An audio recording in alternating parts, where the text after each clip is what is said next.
This is WobblyWallaby. Welcome back to part 2 of my interview with Formana. In this video, you'll learn about his Lightbringer PvP build, so stay tuned if you want to know all the details.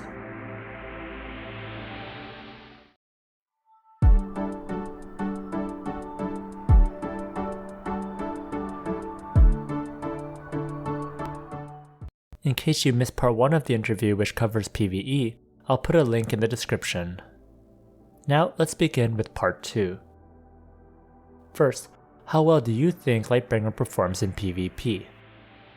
I'll be talking about Wolf PvP exclusively since LB is not viable at all in Magic Prison and 12v12. These two game modes ban gourmet foods entirely, so no anti-fatal. LB relies on having buffs up, overload boost on, and pioneer out. No discharge SP regen too, so no overload, and pioneer cooldown can be a thing too. Here are some examples of the anti-fatal food and an example of eating SP discharge food and why overload increase drains SP.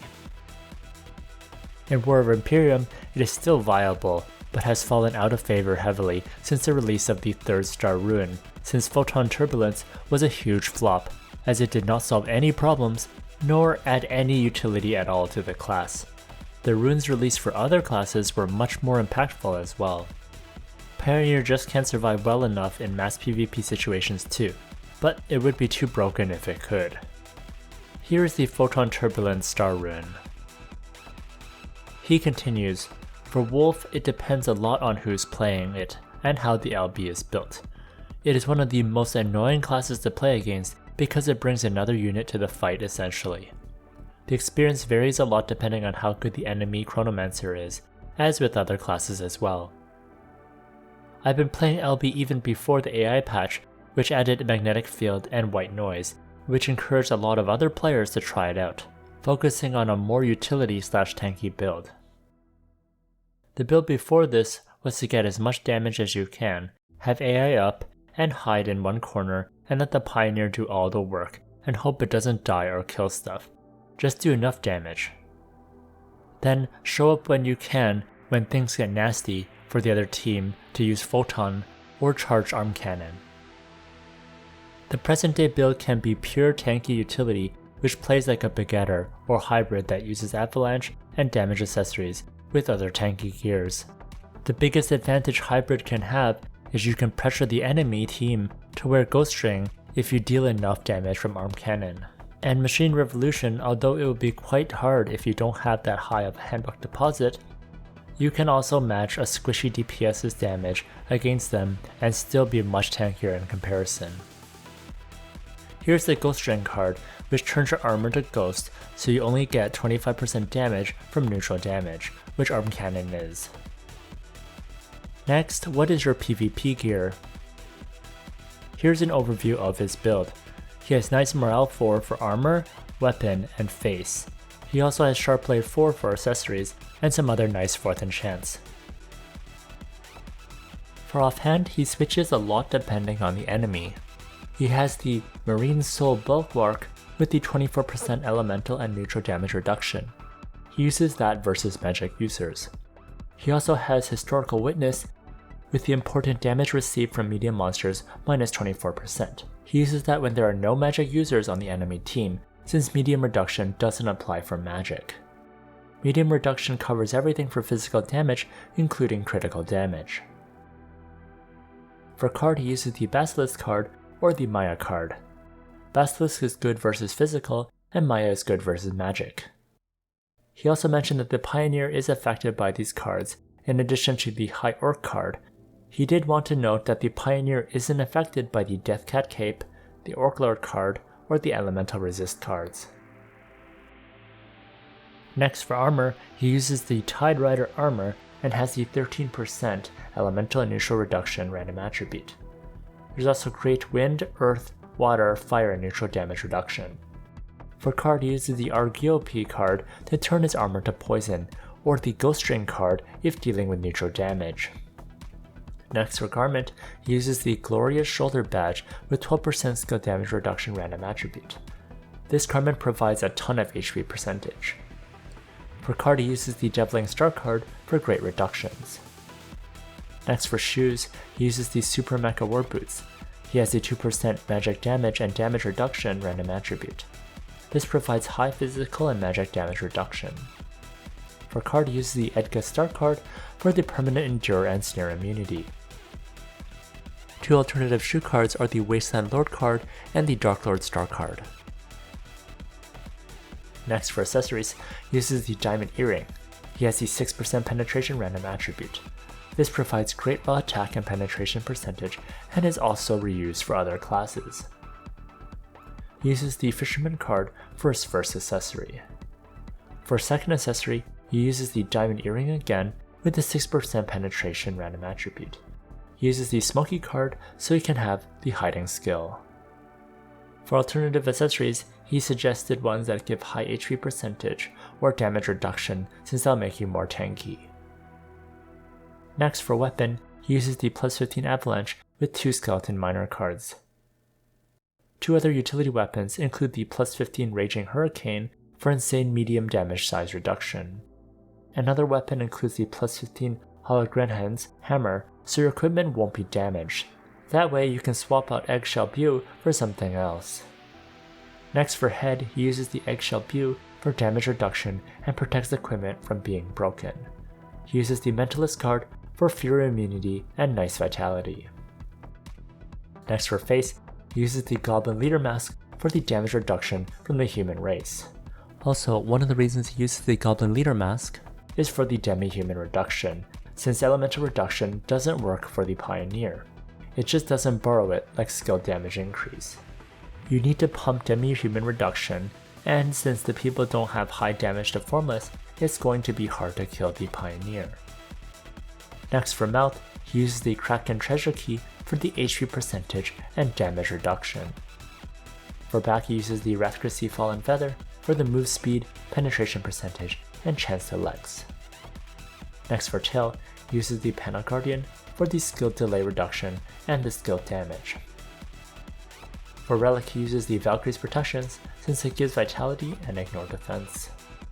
Next, how do you allocate your attributes? Forman provided a screenshot of his character. He maxes vitality and then the remaining into luck, int, and dex. Next, what are your character's stats and handbook? These are his stats with the cast delay food and no B meals. He has 924,000 HP, 4,086 SP, and he has 27,000 attack. His penetration is at 38%. His damage percentage is at 167%. His physical damage increase is at 20%. His ignore defense is at 114%. His damage reduction is 55.4%. He has 106.2% freeze resistance, and he has 75% stun resistance. For fire damage, he has 149%. For neutral damage, it is at 35%. For his elemental reductions, they are all over 100%. He also has 42.5% neutral reduction. You can also see his other reductions for different types. He has 83% damage to demi-human. He has 72% demi-human reduction. He has 36% damage to medium-sized targets. He has 26% medium-sized reduction. Next, here is his adventure handbook. He has 113,000 HP, 4,144 attack, and 128% deposit. He has 20% damage against demi-human. Those were the notable ones I wanted to highlight, and you can see the rest for yourself. Next, what advanced ruins and Oracle Mirror do you use for PvP? Here's his overall advanced ruins, so you can see the layout and the minor ruins. Next, let's look at his advanced ruins in detail. Here is his Magnetic Field Ruin, his Mech Pulse Star Ruin, his Ballistic Modification Ruin, his Rapid Armor Ruin, his Energy Cannon Ruin, and his Machine Restart Star Ruin. For his Oracle Mirror, he uses a Meteorite Armor for stun and freeze resistance. He also uses the plus 15 Ivory Bow for demi-human damage increase. Next, what skills do you use in PvP and what is your skill rotation? I set my skills based on Forman's response. Here are the allocations for Merchant. Here are the Blacksmith skills. Here are the Whitesmith skills.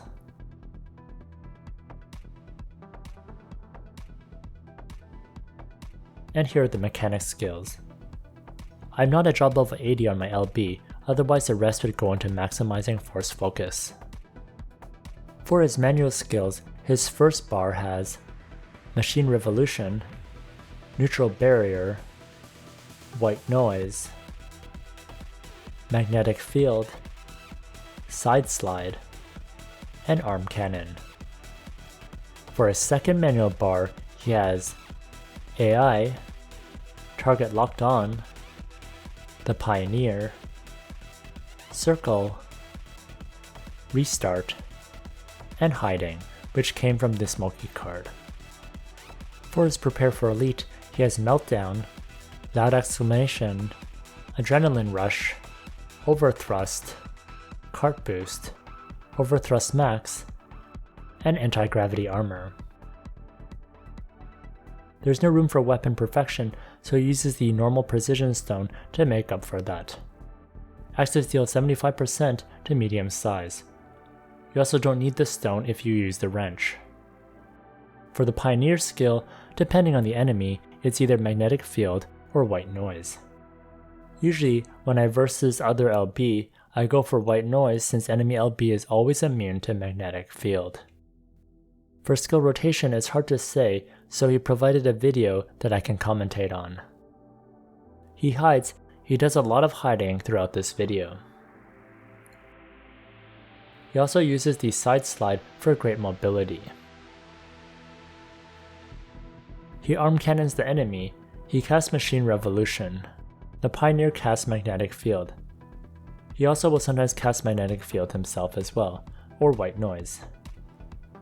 He arm cannons again.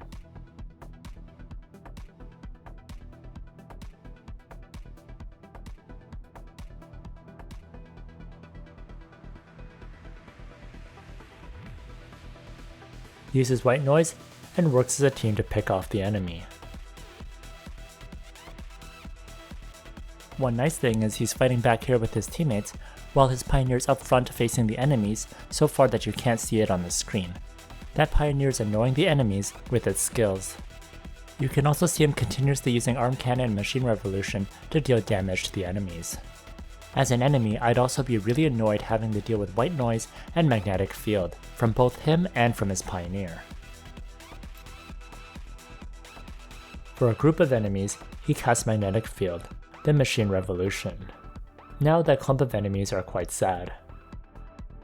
As you can see, there's lots of different skills that need to be used. Next, what foods do you eat? He replied, for cooked meals, he casts Delay with Anti-Fatal ×6. For B meals, he uses all B meals. For other consumables, he uses the Slow Attack Alloy and the normal Precision Stone, so I don't have to use Weapon Perfection. The Prontero Royal Salad is the cooked food with both Cast Delay and Anti-Fatal. You can see his arm cannon with the food and the Panic Guardian. It removes 0.35 seconds from the Cast Delay. Next, do you do any item swapping when doing Machine Revolution? He replied, for PvP, I used to have a wrench, swap for Machine Revolution, but it just drains so much more focus, so I don't do it anymore. This is his plus 15 Engineer's wrench, which also has the great Morale 4 enchant. Next, if you could change something about Lightbringer in this game, what would it be? He replied, have more Pioneer skins, improve the Pioneer AI, and have better Pioneer commands. Go there, come back, stay here, etc., and be usable when under crowd control. AI should be toggleable in my opinion, and not be a buff, but it might be quite broken that way, so this is just a bias from me talking. Fix Machine Revolution and Pioneer, which is considered pets doing the skills, to add to the kill contribution. it currently doesn't add points to Wolf. Have Photon Cannon be uninterruptible like Car Tornado. Have the Photon Turbulence Ruin allow the character to move instead of having the lasers be able to move laterally. Have an indicator for target lock-on and fix it since it's so busy. It doesn't work half the time, that's why I don't use it on PvP anymore. Next, where can people find you? I'll put a link to his YouTube channel in the description. He said, I upload casually some PvP here and there. His Discord ID is Formana number 6140. You can find me hanging out at the unofficial Discord too. Next, any shoutouts? Shoutout to Urge Guild and the people at the unofficial Discord. Thanks to Formana for taking the time to explain his PvP build in detail. I hope you learned a lot about Lightbringer over these 2 interview videos. If you enjoyed this video, please like, comment, and subscribe.